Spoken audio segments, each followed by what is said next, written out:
बहुत सारे हमारे व्यूअर्स की तरफ से एक ही सवाल ये बार बार आ रहा है कि हम हस्बैंड वाइफ आपस में हम बिस्तरी करते हैं, प्रेग्नेंट होने के लिए हम कोशिश कर रहे हैं, लेकिन हम बिस्तरी करने के बाद जो शोहर का मवाद है, जो सीमन है, स्पर्म्स हैं, वो सारे बाहर निकल आते हैं।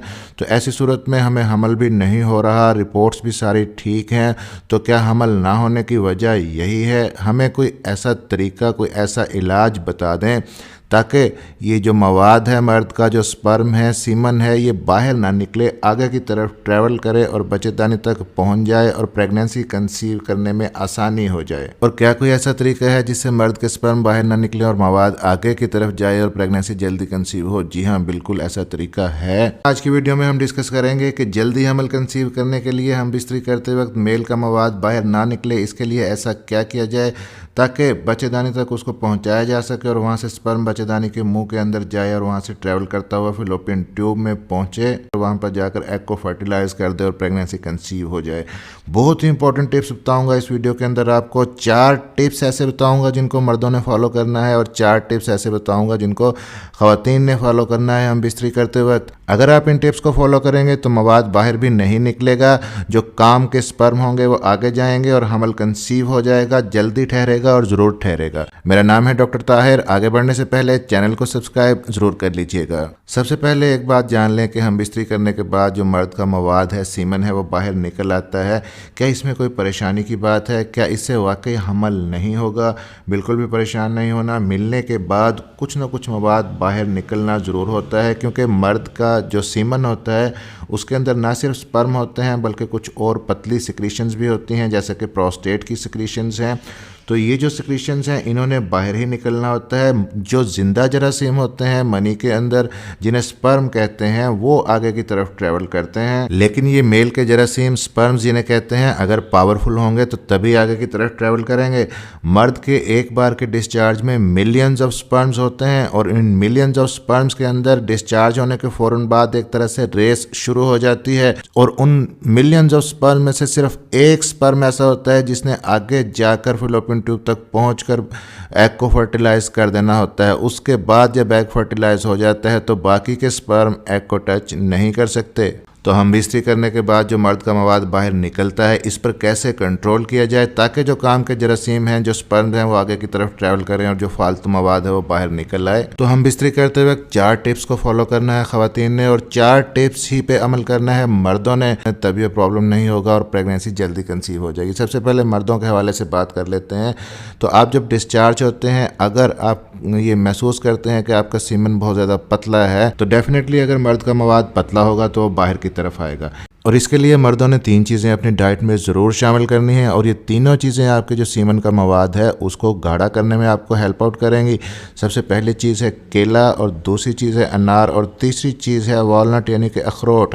तो केला, अनार और अखरोट, इसको अपने डाइट के अंदर लाजमी शामिल कीजिए। और एक चौथी चीज़ जो बहुत ही कारआमद है, इजीली अवेलेबल है, एक हर्ब है जिसे अश्वगंधा कहते हैं, मर्दों के लिए बात कर रहा हूँ। आप इस जड़ी बूटी को ले लें, इसका पाउडर बना के रख लें और आधा चम्मच डेली आप इसको ले सकते हैं। इससे आपके स्पर्म की प्रोडक्शन भी बढ़ेगी और स्पर्म की क्वांटिटी भी इंक्रीज होगी। अब टिप नंबर 2 मर्दों के लिए, अगर स्पर्म में पावर होगी तो तभी वो आगे की तरफ जाएगा। इसका क्या मतलब है? जब आप सीमन एनालिसिस की रिपोर्ट करवाते हैं तो उसमें 2 चीज़ें आपको लिखी हुई मिलती हैं, स्पर्म काउंट और स्पर्म मोटिलिटी। यहाँ पे हमने फोकस करना है स्पर्म मोटिलिटी पे।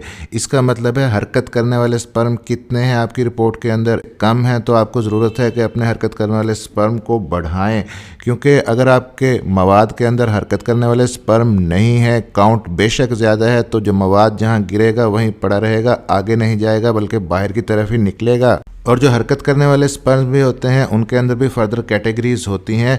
उनमें से कुछ ऐसे होते हैं जो वहीं पे पड़े पड़े हरकत करते हैं, गोल गोल घूमते रहते हैं, और कुछ ऐसे होते हैं जो सिर्फ साइडों पे हरकत करते हैं, और कुछ स्पर्म्स ऐसे होते हैं जो लीनियर प्रोग्रेसिव मोटाइल होते हैं, यानी कि सीधा आगे की तरफ तेज़ी से हरकत करते हैं। यही स्पर्म हमें चाहिए होते हैं प्रेगनेंसी कंसीव करने के लिए, और ये स्पर्म कम अज़ कम आपकी रिपोर्ट के अंदर 35 से लेकर 40% तक ज़रूर होने चाहिए। तो सीमन एनालिसिस की रिपोर्ट आपने ज़रूर करवानी है अगर स्पर्म की मोटिलिटी कम है। स्पर्म की मोटिलिटी को कैसे बढ़ाना है, इस पे डिटेल वीडियो चैनल पर मौजूद है, आपको बहुत ज़्यादा हेल्प करेंगी। अब आ जाते हैं टिप नंबर 3 की तरफ मर्दों के लिए कि जब वो हम बिस्तरी करते हैं उस वक्त कोशिश ये करें कि जिस वक्त डिस्चार्ज होते हैं अपने पार्टनर से एक मजबूत बॉन्डिंग बना कर रखें और कोशिश करें कि आगे तक जाकर डिस्चार्ज हों, ताकि जो फासला स्पर्म ने तय करना होता है वजाइना से सर्विक्स के मुंह तक, वो फासला बच जाए और डायरेक्टली बच्चेदानी के मुंह के करीब ही स्पर्म डिस्चार्ज हों। और फिर अंदर डिस्चार्ज होने के बाद फ़ौरन से अलग ना हो, कुछ देर उसी पोजीशन में रहें ताकि जो सर्विक्स है, वजाइना है, वो प्लग रहे, उसका रास्ता रुका रहे और मनी बाहर की तरफ ना आए बल्कि आगे की तरफ जाए। एकदम से अलहदा होंगे तो रास्ता ओपन हो जाएगा और मनी बाहर की तरफ निकलेगी। अब नंबर 4 पे जो इंपॉर्टेंट टिप है मर्दों के लिए कि आप हम बिस्तरी करें तो एक दिन छोड़ कर करें, एक दिन का गैप रखें। इससे आपका स्पर्म काउंट भी अच्छा होगा, मोटिलिटी भी ज़्यादा होगी और मवाद ठीक होगा, बाहर कम निकलेगा, आगे की तरफ जाएगा। अब बात कर लेते हैं ख़वातीन के हवाले से कि उन्होंने हम बिस्तरी करते वक्त किन 4 टिप्स को फॉलो करना है। उनके लिए टिप नंबर 1 ये है कि हम बिस्तरी करते वक्त आप अपने बट्स के नीचे पिलो रख सकती हैं ताकि ग्रेविटी का असर कम से कम हो और स्पर्म आगे की तरफ जाए। और टिप नंबर 2 ये है कि हम बिस्तरी करने के बाद leg up the wall position अपनाएं। खुद फर्श पे लेटी रहें या बेड पे लेटी रहें और अपनी लेग्स को दीवार के साथ खड़ी कर लें। एटलीस्ट 10 मिनट तक इस पोजीशन में रहें। और टिप नंबर 3 ख़वातीन के लिए ये है कि हम बिस्तरी करने के फ़ौरन बाद वॉशरूम ना जाएं, कुछ देर उसी पोजीशन में लेटी रहें।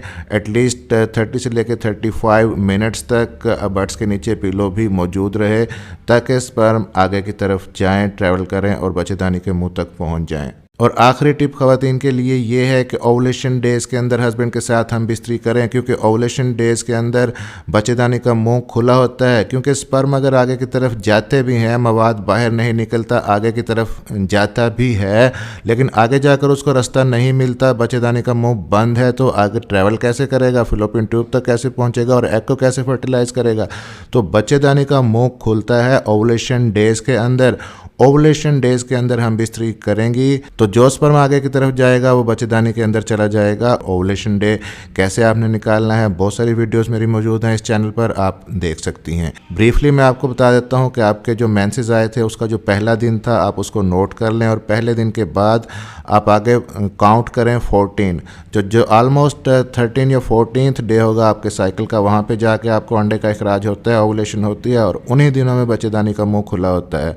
फिर भी अगर आपको प्रॉब्लम है, नहीं समझ आ रही, काउंट करने में मसला है, तो अपना जो साइकिल है उसको 3 हिस्सों में डिवाइड कर लें। जो पहले 10 दिन हैं वो छोड़ दें, जो दरमियान के 10 दिन हैं ये आपका फर्टाइल पीरियड होता है।